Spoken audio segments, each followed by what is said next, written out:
우리 그런 기대를 가지고 마태복음 20장 마무리하는 말씀인데 같이 나누도록 하겠습니다.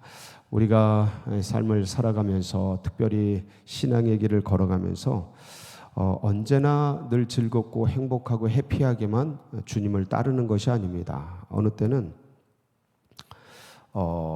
진짜 힘들게 마지못해 어렵게 갈 때도 있고 어느 때는 막힐 때도 있습니다. 주님이 보이지도 않을 때가 있고요, 느껴지지 않을 때가 있고, 이게 캄캄한 어둠 속에 쌓인 듯한 그런 때도 있습니다.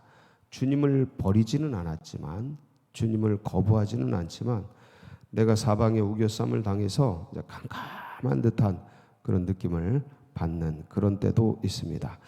그럴 때 어떻게 해야 되는가? 이게 느껴지지 않을 때, 주님이 잡혀지지 않을 때, 기도를 해도 뭔가 이렇게 교감되지 않을 때, 사람이 통하지 않을 때 답답하지 않습니까? 부부간에도 있으면 같이 있는데 통하지 않을 때, 느낌이 교감되지 않을 때 굉장히 괴롭거든요. 그때 어떻게 해야 되는가?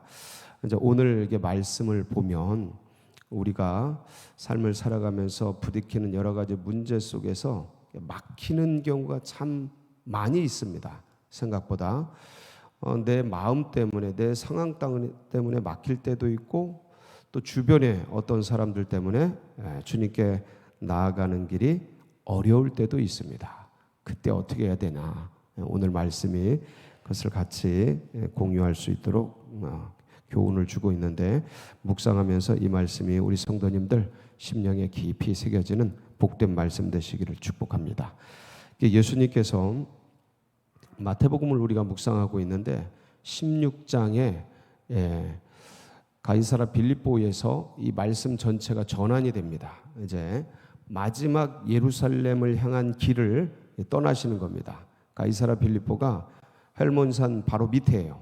그러니까 최단 북쪽이죠.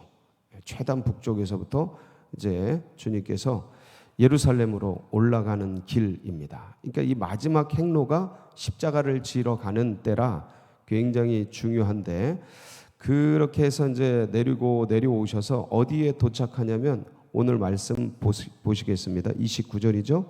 어디에 도착합니까? 그들이 여리고에서 떠나갈 때 큰 무리가 예수를 따르더라. 어디에 도착하신 거예요? 여리고에 머물다가 이제 떠나시는 장면이죠. 이 여리고가 굉장히 이제 오래된 성입니다. 옛부터 있었던. 근데 참 제가 이 여리고를 설명하려고 하는 이유가, 이제 여리고에서 어디로 올라가시는 거예요? 예루살렘으로 올라가시는 거예요. 예루살렘은 해발 한 750m 그 정도 됩니다. 굉장히 높아요. 저 검단산보다 높아요.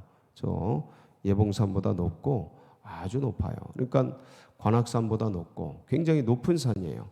그런데 이 여리고성은 어디에 있냐면 저 해저 밑바닥에 있어요. 해저 밑바닥. 갈릴리 바다가 해저 230m 지점쯤에 생긴 담소라 그랬잖아요. 호수라 그랬잖아요. 근데 이 갈릴리로부터 쭉 바닥이 점점점 사해까지 낮아져요. 점점점 낮아져서 사해는 한 330m 해저, 굉장히 낮아요. 근데 이 사해 옆에 있는 동네가 어디냐면 여리고예요. 예. 이 물길 속에 있기 때문에 숲이 많고 그래가지고 여리고가 있는데 한번 보실까요? 어디 위치인가? 예. 지도를 한번 통해서 보면 이렇게 되어 있습니다. 쪽에 이제 사해고, 바로 사해 위쪽이 여리고입니다. 그래서 저 요단강 줄기 속에 여리고가 있고, 그 옆에 한 40km 정도 떨어져 있는데 예루살렘이 있습니다. 그래서 여리고에서 예루살렘으로 간다라는 말은 뭐를 한다는 말이에요? 등산을 한다라는 겁니다. 약 1000m가 넘는 1000m가 넘는 그 고도차를 등산을 해서 이제 올라가는 길인 겁니다. 마지막 행로고, 그리고 참 고달픈 언덕길이고 등산을 해야 되는 그런 죽음의 길이죠. 그래서 이때로부터 이제 며칠 뒤면 주님이 이제 돌아가시게 됩니다. 마지막 가는 길이 좀 쉽지는 않죠. 근데 그 길 가는데 어떻게 해요? 많은 사람이 따르게 됩니다. 그때 예수님과 함께 제자들과 함께 많은 무리가 따라가니까 주변에 있던 맹인 두 사람이 웅성웅성 하는 소리를 듣게 돼요. 그게 이제 30절이죠. 30절 한번 보실까요? 맹인 두 사람이 길가에 앉았다가 뭐 하려고 앉아 있는 겁니까? 맹인들은 다른 벌이 수단이 없죠. 그래서 남들이 도와주는, 적선해주는, 자비를 베푸는 것 기대하면서 동냥하는 거죠. 그러기 위해서 길가에 앉아 있는 거예요. 겉옷을 깔고 이렇게 앉아 있습니다.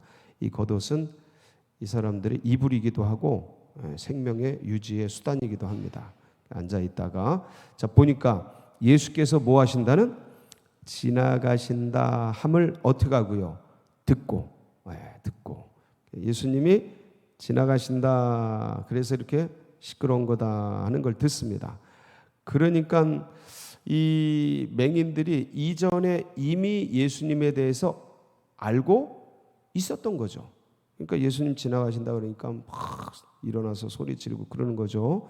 그래서 이렇게 하는데 이 맹인이 두 사람이 나오는데 한 사람에 대한 정보가 있습니다. 병행 본문을 보면 이 맹인의 이름도 나와요. 마가복음 10장 46절 한번 보실까요?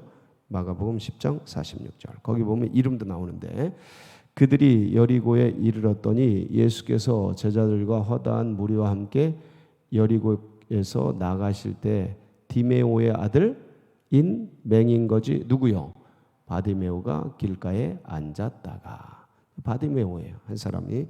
그래서 이제 바디메오와 그 친구가 되는지 그 두 사람이 이제 앉았다가 예수님 지나가신 다음을 듣고서 반응하는 거죠. 소리를 질러서 주여 우리를 불쌍히 여기소서. 그래서 다윗의 자손이여 우리를 도와주소서. 긍휼히 여겨 주소서. 그러니까 주님께 소리 지르고 주의 이름을 부르는 거죠. 주의 이름을 부르는 자는 구원을 받습니다. 어떤 상황이든지. 자, 그래서 막 주의 이름을 부르니까 31절이죠. 그 옆에 뭐라 그래요?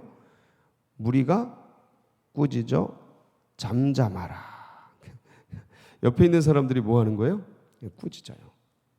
주의 이름을 부르는데 살려달라고 도와달라고 막 그러는데 옆에 있는 사람이 이제 꾸짖는 거예요. 그러니까 이럴 때가 있어요. 이럴 때가. 그래서 이 옆에 있는 사람이 내 감정일 수도 있고 내 상황일 수도 있고 그렇습니다. 아, 주님께 나가야 되는데.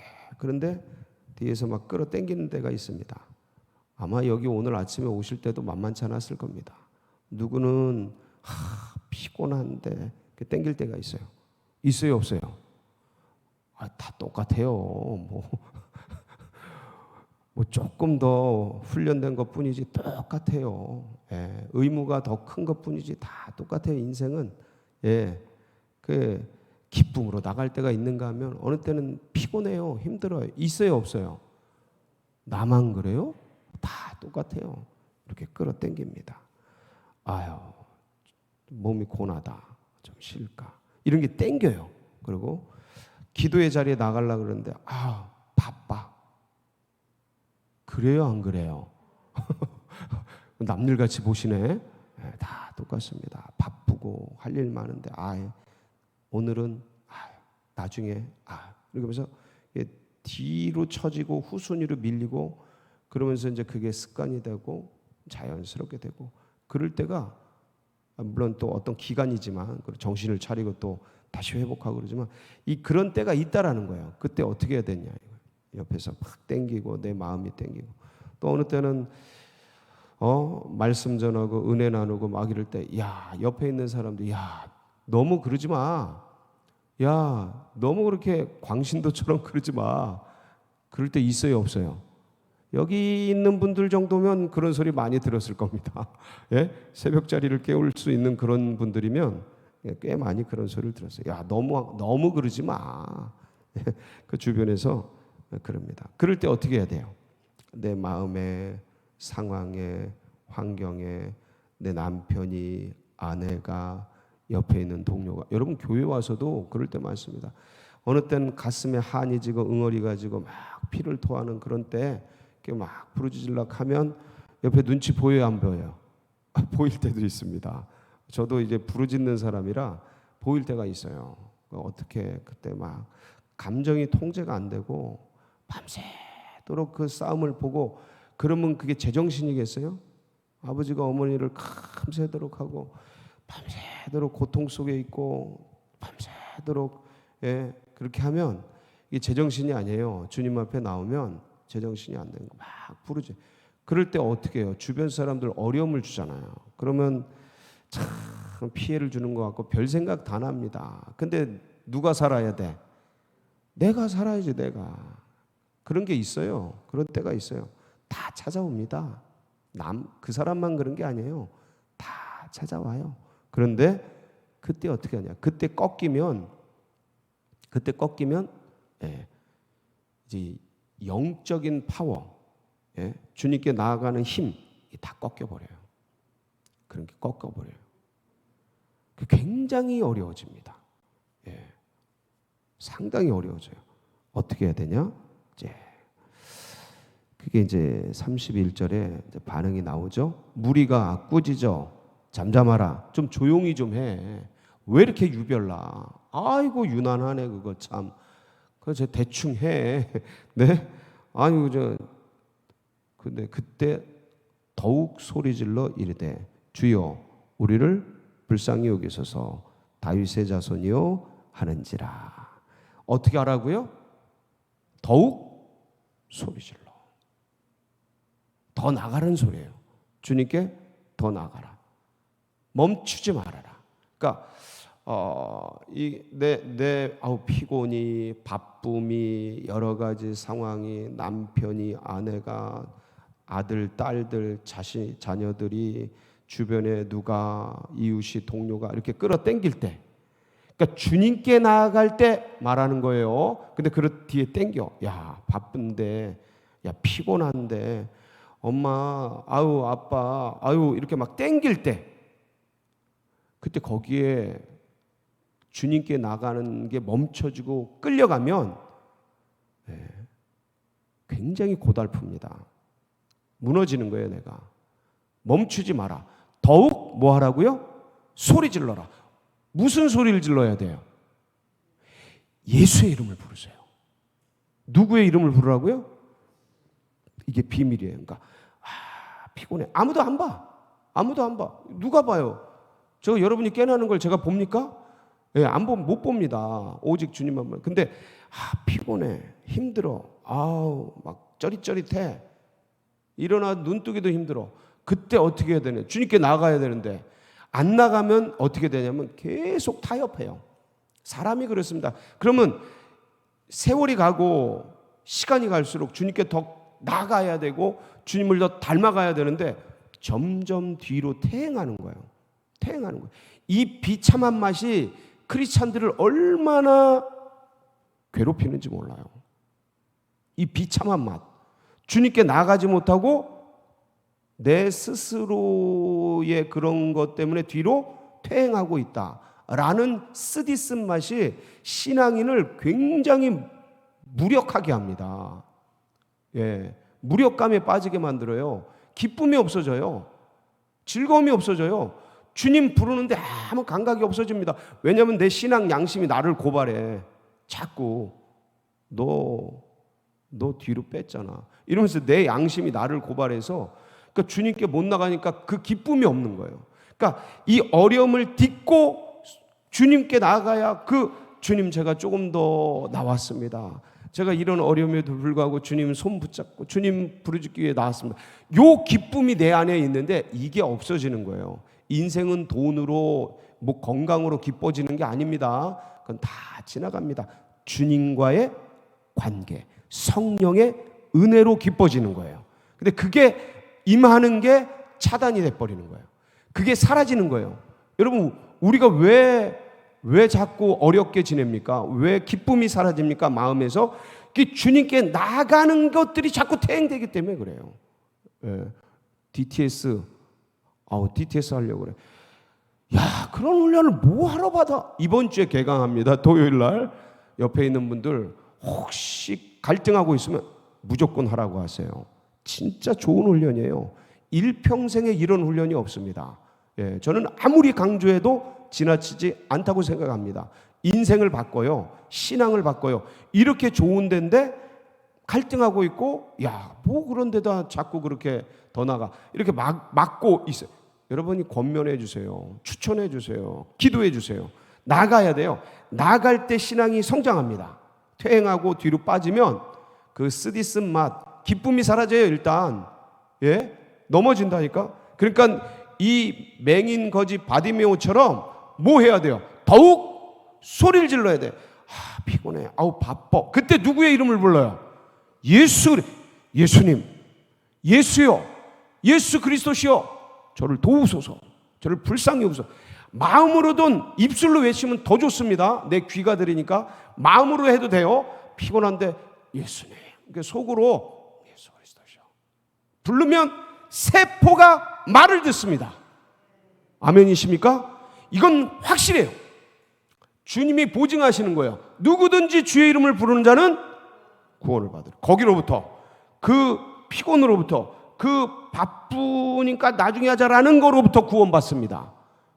누구의 이름을 부르면, 주의 이름을 부르면, 허무감으로부터, 밤에 우울해, 답답해, 불안해, 막 뭐가 몰려와, 어둠이 몰려와. 그때 누구의 이름을 불러요? 예수 그리스도의 이름을 부르세요. 그러니까 주님이 뭐라 그러세요?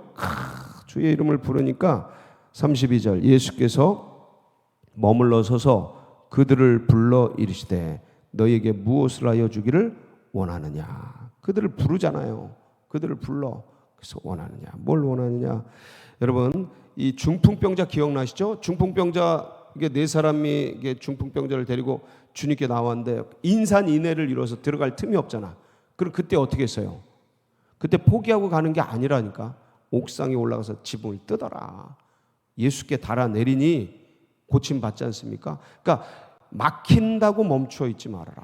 삭개오, 사람들 키가 작아서 나가는데 쫙 사람들이 무슨 벽처럼 있어요. 뚫고 들어갈 수가 없어요. 어디 올라가요? 예, 돌 무화과 나무에 올라가지 않습니까? 올라가라. 이 자리가 돌 무화과 나무가 되게 해라. 여기가 지붕이 되게 해라. 여기서 소리를 더욱 질러 주의 이름을 불러라. 그때 뭔 역사가 일어나요? 열려지는 역사가 일어나는 겁니다. 불안함이 떠나가는 거예요. 누구의 이름을 부르니까? 예수의 이름을 부르니까 거기에 능력과 권세가 있는 겁니다. 할렐루야. 답답하세요? 불안하세요? 우울하세요? 왜 그렇게 있어요? 왜 나를 그렇게 던져도, 왜 내 감정을 그렇게 던져두냐고. 예수의 이름을 부르세요. 그리고 그분이 주시는 위로와 격려와 힘과 능력과 권세를 공급받으세요. 이 땅에는 없어. 위로와 소망. 여러분, 우리가 중추 이 시간을 연휴를 보내지만 뜨겁게 찬란하게 축제와 같이 즐겁게 보내지만 다 보내놓고 나면 뭔가 쓸쓸한 게 인생이고, 즐겁고 좋은 시간 같지만 지나고 남은 꿈 같은 게 인생입니다. 뭐만 남아요? 나만 남아요. 나만 남는다니까? 혼자만 남아요. 이 외로움을 어떻게 견뎌요? 못 견딥니다. 인간이 못 이겨요. 혼자 남아서 어디로 가고 있어요? 지금 혼자 남아서 어디로 가고 있어? 죽음으로 가고 있지 않습니까? 인생이. 이걸 어떻게, 인생의 무거운 짐을 누가 견디냐고. 이거 몇백 쪽 갖는다고 이게 이겨지냐고. 안 이겨집니다. 그때 누구의 이름을 부르세요? 예수의 이름을 부르세요. 할렐루야. 누구든지 주의 이름을 부르는 자에게는 구원을 주시나니. 할렐루야. 주 예수를 부르세요. 너와 내 집이 구원을 받습니다. 오늘도 주님의 이름 붙들고 승리하는 우리 성도님들 되시길 축복합니다. 같이 기도하시겠습니다.